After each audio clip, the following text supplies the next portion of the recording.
दुनियाए fun का एक और बाब बंद हो गया। मारूफ अदाकार तलत हुसैन तवील अलालत के बाद कराची में इंतकाल कर गए।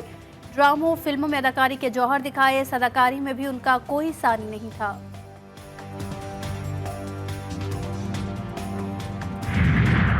वफाकी वज़ीर दाखिला मोहसिन नकवी की लाहौर में मीडिया से गुफ्तगू। बताया बशाम में चीनी बाशिंदों पर हमला अफगान सरजमीन से किया गया। हुकूमत सिक्योरिटी बढ़ा रही है लेकिन दहशतगर्द कोई न कोई कार्रवाई कर देते हैं।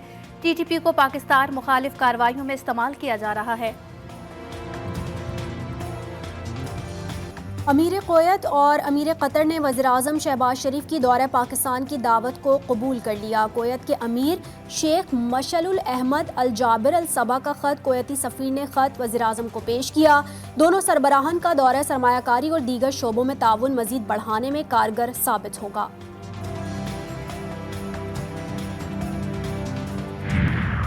महकमा दाखिला सिंध का कराची को महफूज बनाने का प्लान, सेफ सिटी मंसूबे के लिए 3 अरब से जायद की खतीर रकम जारी।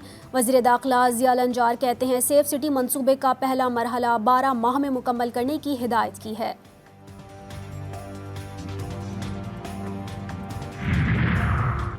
सेवरेज लाइन्स में पोलियो वायरस तेजी से फैलने लगा। हैदराबाद, चमन और पशीन की सेवरेज लाइन्स में पोलियो वायरस की तस्दीक। वायरस का जुनियाती ताल्लुक कोयटा से है। अब तक हैदराबाद के 7 सेवरेज सैंपल्स पोलियो पॉजिटिव।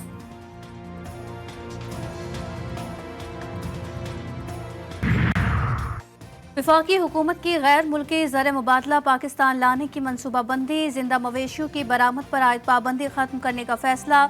मुशावरत शुरू कर दी गई और गुल्फ मलिक से जिंदा मवेशियों की दरामद में दिलचस्पी का इजहार। तमाम स्टेक होल्डर्स बशमूल सूबाई हुकूमतों से पाबंदी खत्म करने के हवाले से तजवीज़ तलब।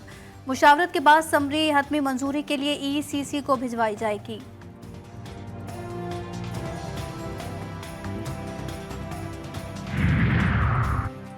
मौजूदा हुकूमत का चीन से मुसलसल दरामदात पर इन्हिसार। अप्रैल में सालाना बुनियादों पर चीन से दरामदात में 116% का बड़ा इजाफा रिकॉर्ड। गुज़िश्ता माह चीन से इम्पोर्ट्स 1 अरब 44 करोड़ 33 लाख डॉलर्स रहीं। रवा माली साल के पहले 10 माह में चीन से दरामदात में 18% इजाफा हुआ। पंजाब में पीपल्स पार्टी को कुछ तहफ़्फ़ुज़ात हैं जिनके लिए कमेटी बना दी गई है। तहफ़्फ़ुज़ात दूर हो गए तो काबीना में जाया जा सकता है। चेयरमैन सेनेट यूसुफ रज़ा गिलानी की मीडिया से गुफ्तगू। कहा हमारे मशरकी और मगरबी बॉर्डर्स पर सूरत हाल अच्छी नहीं, तमाम स्टेक होल्डर्स को इस पर बात करनी होगी।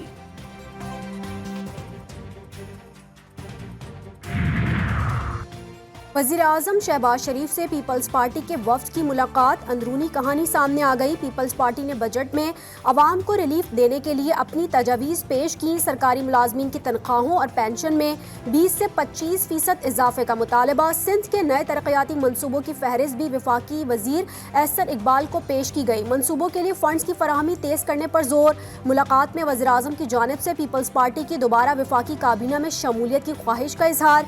PP वफ्द ने कहा इत्तेहादी रहने का फैसला सेंट्रल एग्जीक्यूटिव कमेटी ने किया था। वज़ीर आला खैबर पख्तूनख्वा अली अमीन गंडापुर की अडियाला जेल आमद। बानी PTI से मुलाकात। मुल्क की सियासी सूरत हाल पर बातचीत।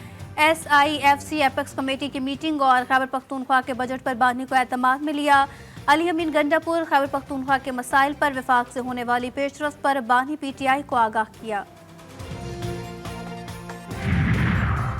वज़ीर आला खैबर पख्तूनख्वा अली अमीन गंडापुर की वफाकी वज़ीर दाखिला मोहसिन नकवी और वफाकी वज़ीर तवानाई अवैस लगारी से मुलाकात। लोड शेडिंग, बिजली से मुतालिक मामलात और दीगर मसाइल के हवाले से अहम पेशरफ्त। मुलाकात में सूबा खैबर पख्तूनख्वा की मौजूदा सूरत हाल पर तबादला ख्याल। मामलात को मिल बैठ कर हल करने पर इत्तफाक। कल दोबारा मुलाकात का फैसला। साजिशी टोले की तमाम तर कोशिशों के बावजूद वज़ीर आला KP अली अमीन ने SIFC इजलास में शिरकत की। वज़ीर आला खैबर पख्तूनख्वा SIFC का मुस्तकिल मेंबर है। कोई माई का लाल SIFC में खैबर पख्तूनख्वा को नज़रअंदाज नहीं कर सकता। मुशीर इत्तलात खैबर पख्तूनख्वा बैरिस्टर सैफ कहते हैं साजिशी टोले ने कोशिश की लेकिन उनको मुंह की खानी पड़ी। और पेशावर के इलाके हसन खैल में सिक्योरिटी फोर्सेस का इंटेलिजेंस बेस्ड ऑपरेशन। फायरिंग के तबादले में 5 दहशतगर्दों को हलाक, 3 को जख्मी कर दिया। मादरे वतन के तहफ़्फ़ुज़ के लिए कैप्टन हुसैन जहांगीर और हवलदार शफीकुल्लाह शहीद। शोहदा की नमाज जनाजा अदा कर दी गई।